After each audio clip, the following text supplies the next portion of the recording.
Okay, so we're going to be looking at how to replicate to a T, almost identical, if not, any guitar tone that you want. For this video, we're going to be doing Pennyroyal Tea by Nirvana, but you could do this for any guitar that you have or want, so long as you either have the multi-track of it or have a version of the track where it's just the guitar, or like a section of the track where only the guitar tone that you want is playing. So this will be a post-processing method to get it to sound identical, meaning that you won't be able to play this live in your DAW and have the exact same sound come out, though there is a method for that, but it's not what I'm going to be covering here. This will be you get it to sound really, really close and then identical, and then you put it back in your DAW to mix as you want. Um, like I said, I will be covering a post-process, or sorry, live method, but this one will just be post-processing.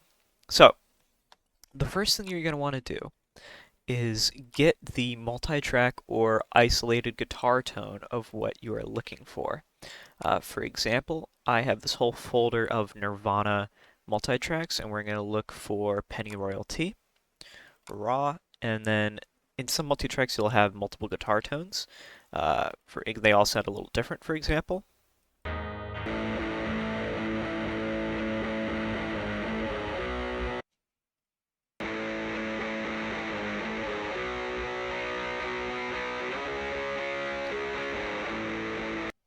And now I already did guitar 2, but we're going to do guitar 1 for this one. So once you've selected your multi-track or you have the section where it's just that guitar tone that you want, you're going to want to go download this file that I've included in the description, which is essentially just a white noise pop. Here it is. Like I said, just a white noise pop with a little trail. Essentially what this is actually just a default impulse response for a guitar cabinet, uh, just without the actual, guitar cabinet in it, just pure white noise. Once you have this, you're going to want to go grab the multi-track. For me, it's guitar 1. And if you're replicating or you want to replicate the clean tone, what you'll do is just make sure you have this little icon selected down here. Click at the very beginning or in the middle of it, and then drag right before the distorted tone. Open up the EQ match. I already have it open up over here. And then click Learn. And then follow the rest of the steps just as if you were doing this with a clean tone. For this video, we're going to be doing the distorted tone, so I will do the same thing just with the distorted section. Now, you'll want to make sure that everything looks the same here generally. See these little high points up here? That's generally like a little bit of clicking or some other stuff going on, and that could potentially influence the EQ profile. So once you have that selected, click Learn, and now we have the EQ profile of this whole distorted guitar, which is essentially just a mapping of the distribution of volume and frequencies. But the important thing is we have the EQ profile. Now, once we have that, go back to this ref file, just the white noise burst, and then click render not once, not twice, not 3 times, but just a whole lot of times until you can't really see anything else changing. Which also, by the way, make sure you're in the spectrogram using this little slider down here.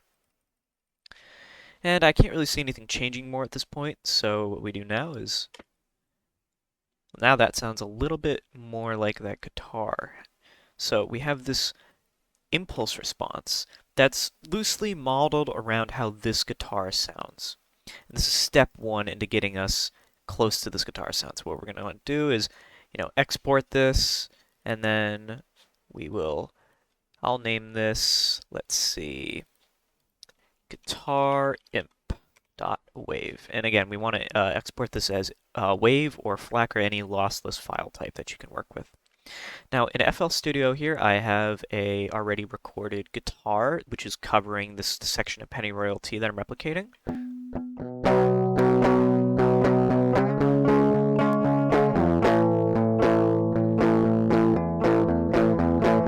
There's a little bit of clipping and distortion. It doesn't have to be perfect. It just has to, be a guitar, basically.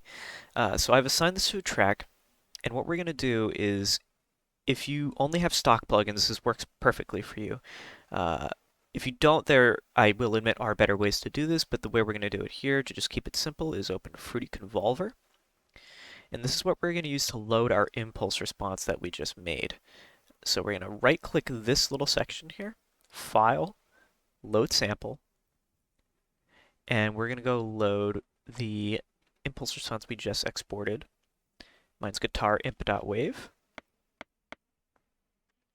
And now we're going to turn the dry level all the way down so we don't have any of the original sound coming in. And then you could adjust the wet level however you want for volume purposes.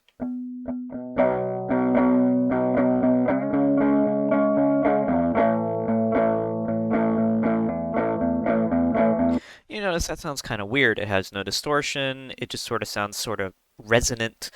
So what we're going to do is add a distortion. I'm going to choose Destructor and turn off the filter, chorus, and speaker, because the Harmor Classic distortion is just generally good for many use cases, including this.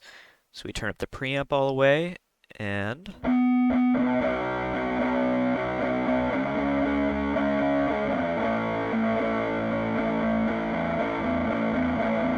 that's close. It's in the ballpark of what we want, but it isn't exactly it.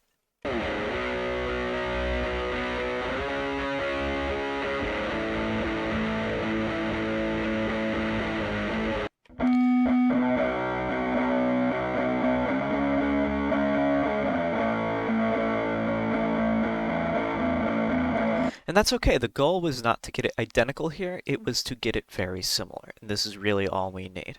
Now, you might want to do any different additions here, like listen to the differences here. I can tell there's a bit of compression going on with this guitar. So I'm going to add an OTT before the distortion. Turn that at about 34.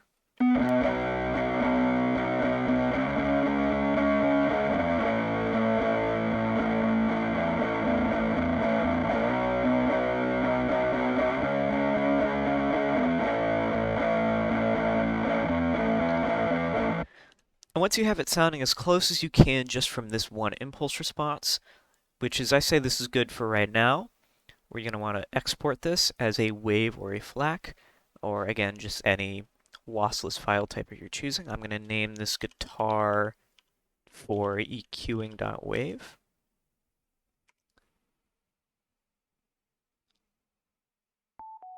And now we're going to bring that over back into RX11. We're going to take what we just exported, guitar for EQing.wave, and I'm going to just delete this little first section here.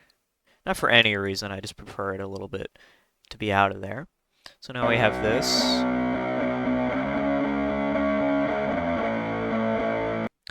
Now what we're going to do is the final step. We're going to go back to our guitar tone. We already have it here, but we can just click learn again if it makes you feel safe. And then go back, and then do the same thing that we did for the reference impulse response, which is just to click render a whole bunch of times until you can't really see anything different happening on the spectrogram. I'd say that's about good. So now, let's hear what this sounds like. Let's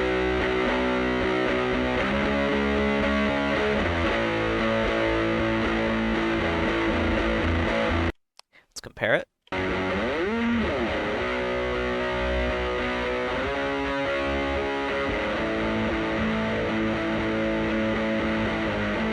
One more time. And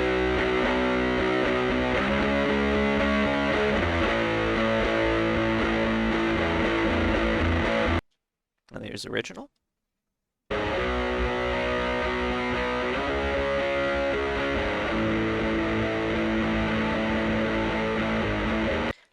And that is basically identical. Any discrepancies that you may be hearing are due to style and playing difference, or generally just a different sound on the guitar, and those two things can be fixed. For the style of playing, the best thing you can do is just listen very closely to the guitar and attempt to imitate what's going on with it. And for the sound of the guitar, a lot of that can be fixed with EQing. I can do a tutorial on that as well. but generally this will get you to a near identical, if not identical, sound. And what you do with this afterwards is just go and export this as a lossless file, drag it back into your DAW, and then do whatever you like with it, because now you have the identical guitar tone you were just looking for. And that's about it when it comes to that. That's the post-production method for replicating to a T any guitar tone you like. This will work for anything really, so long as you have an isolated guitar, like Alice in Chains, Nirvana, like I said, anything really. Just follow this method and you will get the guitar tone you're looking for. I will be doing a tutorial on a live version, which is similar to this process, just with EQ matching going on in the DAW instead of externally. It just won't sound identical, but very similar. But that's about it. I hope you enjoyed. If you need any more tutorials on this stuff, please don't hesitate to leave a comment and let me know. And yeah, I hope you have a wonderful day.